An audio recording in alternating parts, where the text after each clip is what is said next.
Durante la Segunda Guerra Mundial, esta iglesia que custodiaba celosamente las reliquias del apóstol Santo Tomás fue bombardeada brutalmente y quedó hecha ruinas.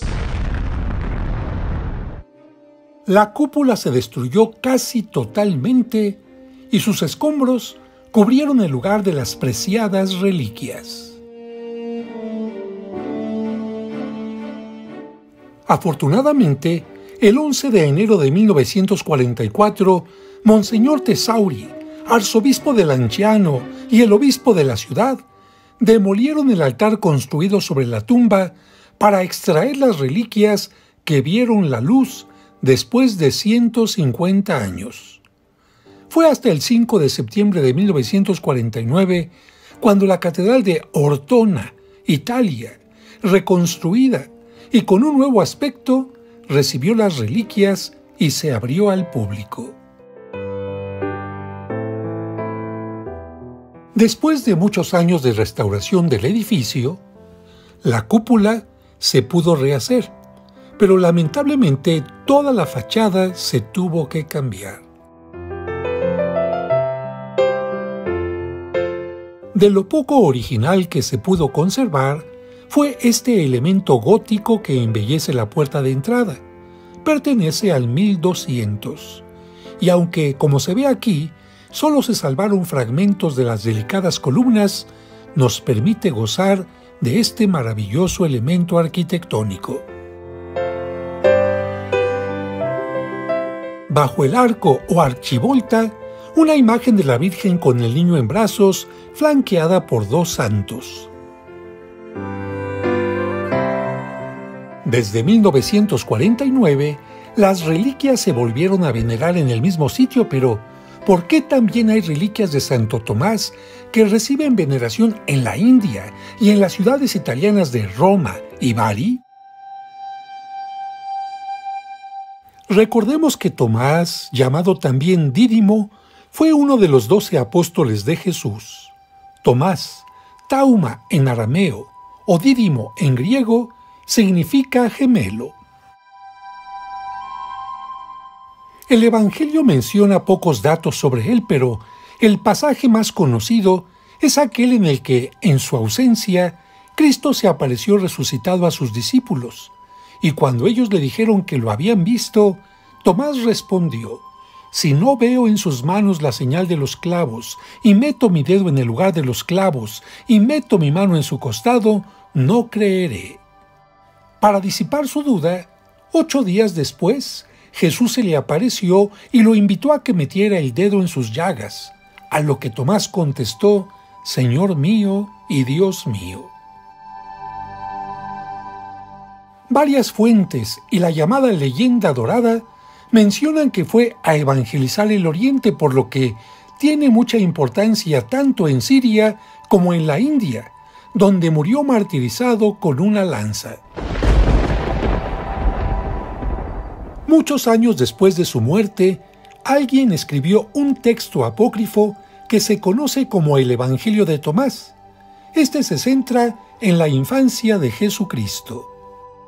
En Madrás, llamada desde 1996 Chennai, al sur de la India, en la costa del Golfo de Bengala, los fieles veneran 4 reliquias, tomando en cuenta que se da este título a los restos de los santos, pero también a los lugares donde ellos vivieron, fueron martirizados o a sus pertenencias.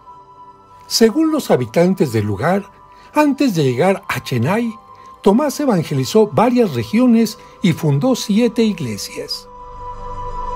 En el llamado Monte Pequeño de Chennai está el santuario de Nuestra Señora de la Salud, con una iglesia moderna, pero lo que atrae a los peregrinos es la cueva donde Tomás vivió, donde hacía oración y donde se protegía de sus enemigos.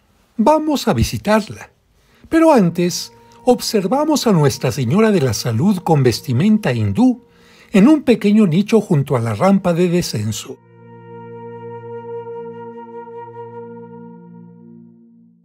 Y después de ver su nicho, comenzamos a descender. Esta lápida indica la entrada de la cueva.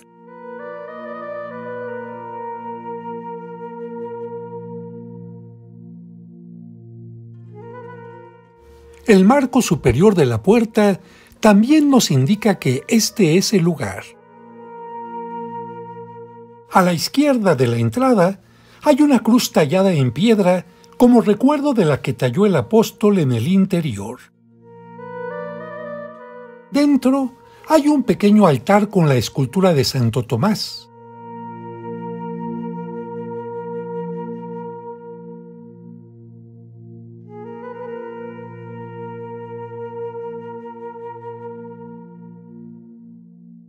La pequeña puerta con reja que se ve arriba a la derecha era la salida que utilizaba el santo para huir de sus perseguidores.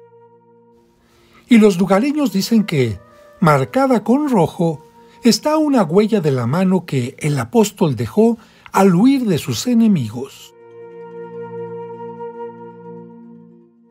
Una última vista del refugio de Santo Tomás antes de dejar el lugar.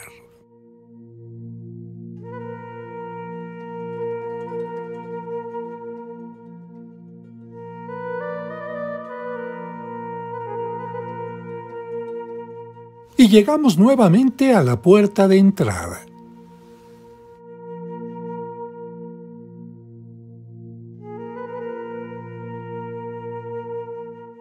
Y así como en su ida, de acuerdo a los guías, Santo Tomás dejó aquí marcada sobre la roca la huella de su mano, también, a la salida, se puede ver la huella de su pie marcada en rojo cuando salió por esta puerta de escape.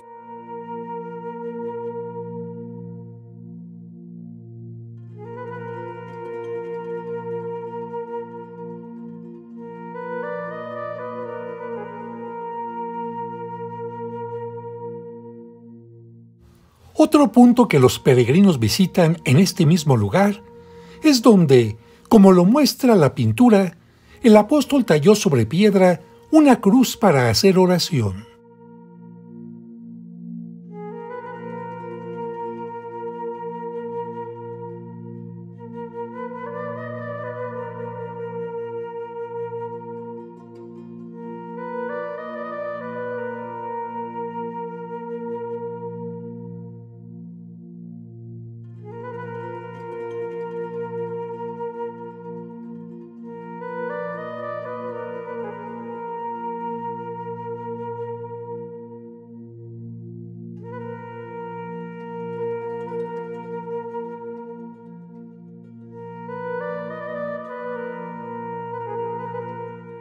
A unos cuantos pasos se encuentra el manantial que surgió milagrosamente para calmar su sed y al que se le atribuyen muchas curaciones por el poder de Dios.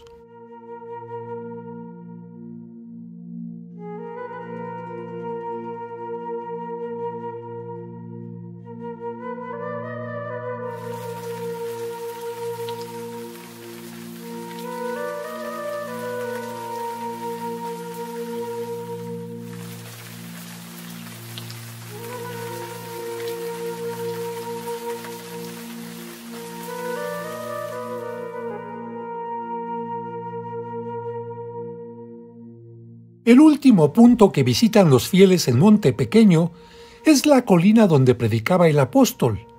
Esta tiene esculturas del gusto hindú que recuerdan el momento en que el rey Gondophares, creyendo que Tomás era arquitecto, le pidió que le construyera un hermoso palacio y le dio una importante fortuna. El apóstol decidió repartir todo el dinero entre los pobres, y cuando el rey le preguntó por su palacio, Tomás le dijo que, con aquella acción en nombre suyo, le había construido una mansión en los cielos. El rey se enojó mucho, pero después lo perdonó. El monte Santo Tomás es el lugar hacia donde el discípulo de Cristo se dirigió cuando sus enemigos lo perseguían desde el pequeño monte. La entrada al santuario tiene 4 arcos de gran tamaño coronados por una cruz que lleva la fecha de su construcción, 1547. Para alcanzar su cumbre, Se tiene que subir por 160 escalones, entre los que se encuentran las 14 estaciones del Vía Crucis. Esta santa montaña fue santificada por la sangre de Santo Tomás, por lo que ayuda a preservar la santidad de la paz.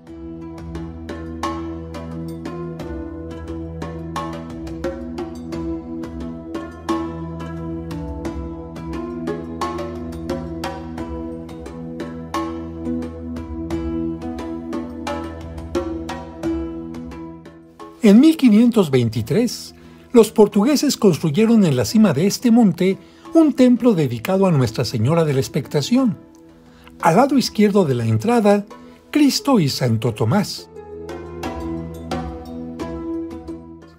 A la derecha, Tomás arrodillado mientras su asesino apunta la lanza para matarlo.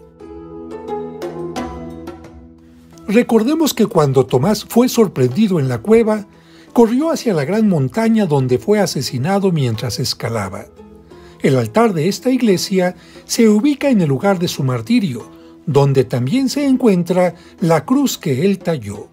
Sobre ella se produjo el milagro registrado el 18 de diciembre de 1558. Cuando el padre Gasper Coelho celebraba la Santa Misa, la cruz comenzó a gotear sangre. Este hecho milagroso se repitió anualmente durante los primeros años. El milagro pasó después a producirse cada 2 o 3 años, incrementándose sucesivamente los intervalos de tiempo. La última vez de la que se tiene constancia corresponde al año 1704.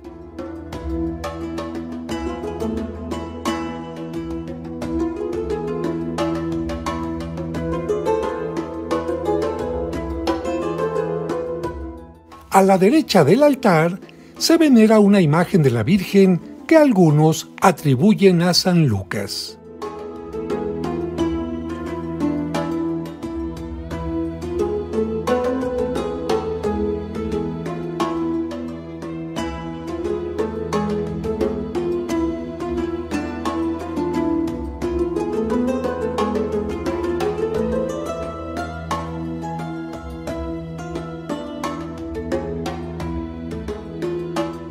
Y ahora dejamos el lugar donde la cruz sangró, el pequeño monte y el monte Santo Tomás, para conocer el lugar donde fue sepultado el apóstol, la Catedral de Chennai.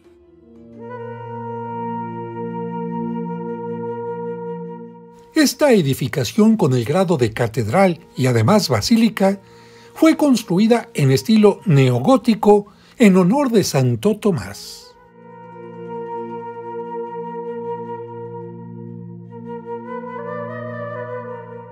La punta de la cruz de la Torre Mayor alcanza los 47 metros de altura y el templo se caracteriza por tener un color blanco. Los orígenes de la basílica se encuentran en la capilla que, según la tradición, había construido el propio apóstol en una zona cercana a la playa de Madrás, la actual Chennai. Después de su martirio, los cristianos decidieron enterrarlo en esa capilla junto con la lanza que le dio muerte. El gran viajero veneciano Marco Polo visitó aquella capilla en 1292, dejando constancia de este hecho en su diario de viaje. En su interior se encuentra aún la imagen de la Virgen de Milapore, ante la que el misionero jesuita San Francisco Javier rezó con gran fervor durante los días que estuvo en esa capilla.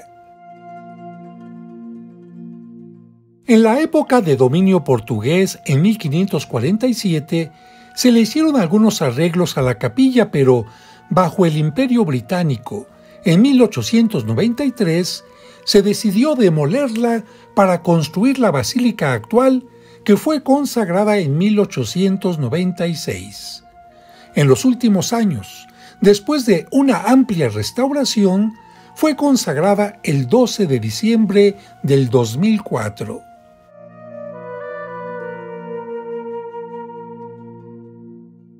En la parte de atrás de la basílica se encuentra la entrada a la cripta, que tiene un pequeño museo.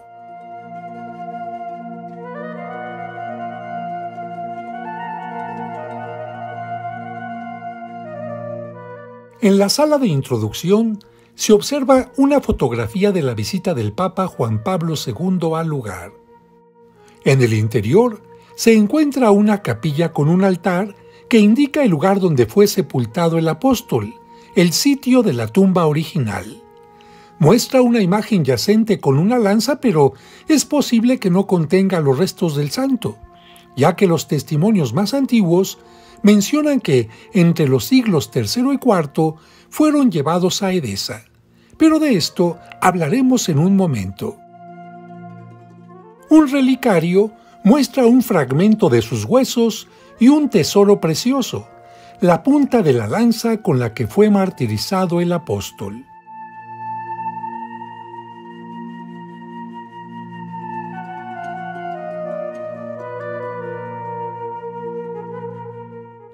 La historia de las reliquias menciona que entre los siglos III y IV, para su protección, se trasladaron a la ciudad de Edesa, en la actual Turquía, y posteriormente a la isla griega de Quíos, cuna de Homero, conquistada por Roma, Bizancio y la República de Génova. En el siglo XIII hubo una batalla entre Venecia y Génova en la que se disputaron varios territorios.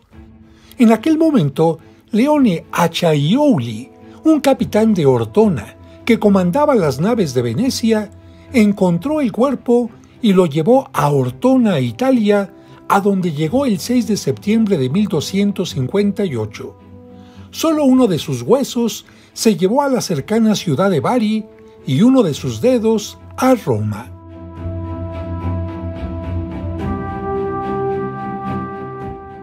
Algunos elementos artísticos hacen referencia a este traslado, como esta pintura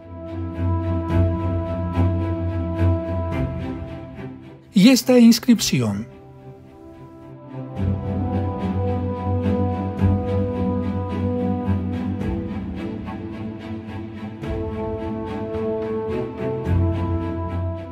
Esto hizo que, desde el siglo XIII, las principales reliquias se veneren en Ortona. Es cierto que en 1522 los portugueses afirmaron haber encontrado las reliquias cerca de su sepulcro, pero hay algo a favor de las reliquias de Ortona. Las pruebas científicas que se les hicieron en 1985 confirman la presencia de un hombre del siglo I con una herida por corte. Además, la lápida que las acompaña es de piedra de Calcedonia y corresponde al arte sirio-mesopotámico, con una inscripción en caracteres unciales griegos que dice «U Osios Tomás», es decir, Santo Tomás. El término Osios solo se usó con el significado de santo en los primeros siglos del cristianismo. A esto se añade que en la parte inferior de la placa hay dos agujeros de diferentes tamaños, como los que se encuentran en las tumbas de San Pablo y los mártires de los primeros siglos. Estos se hacían para tocar las reliquias y hacer libaciones. Actualmente, la lápida se exhibe en lugar aparte, pero muy cerca de las reliquias. Al frente del santuario se lee «Tumba del apóstol Tomás». Y aunque la basílica se restauró después de la guerra y su cúpula volvió a lucir, los fieles no acuden tanto por su arquitectura, sino más bien por el preciado tesoro de las reliquias que se encuentra bajo el altar principal.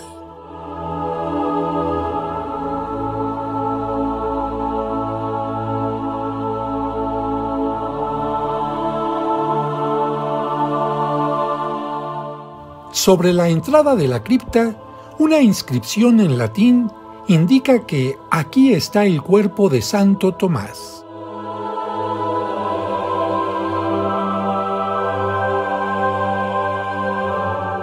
Las reliquias estuvieron un tiempo dentro de un busto en metal, pero ahora se muestran dentro del relicario que está bajo este altar.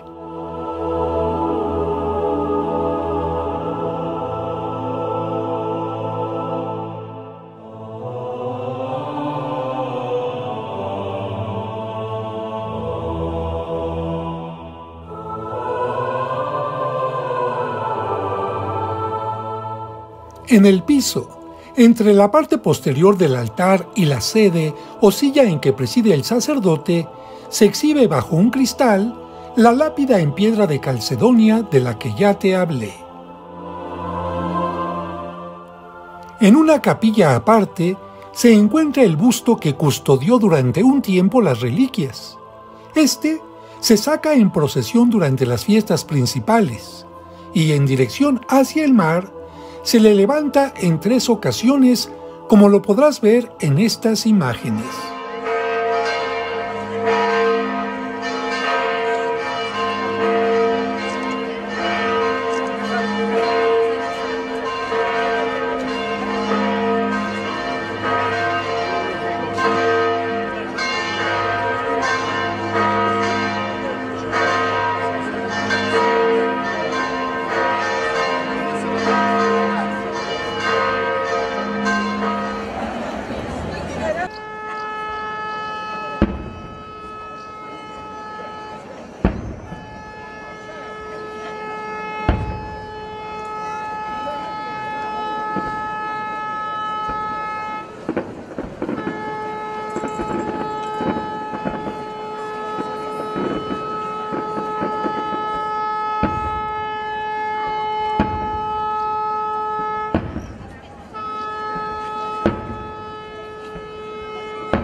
Como se puede ver en algunas pinturas, la leyenda dorada, que mezcla elementos históricos con devociones piadosas, narra que, de acuerdo al Evangelio apócrifo de José de Arimatea, cuando la Virgen María ascendía a los cielos para fortalecer la fe de Santo Tomás, le dejó su cinturón, por lo que, cuando sepultaron al apóstol, lo enterraron junto a él. Viajó con sus reliquias a Edesa, y con los siglos el cinturón fue cortado en 3 partes que actualmente se veneran en 3 recintos: la Iglesia Ortodoxa del Sagrado Cinturón de María en Homs, Siria, el Monasterio Ortodoxo de Batopedi en el Monte Athos y la Catedral Católica de Prato en Italia. Estas imágenes muestran el regreso del cinturón al Monte Athos después de un viaje a Rusia.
De esta manera, concluimos este video, pero terminamos diciendo a Cristo, como Tomás, Señor mío y Dios mío.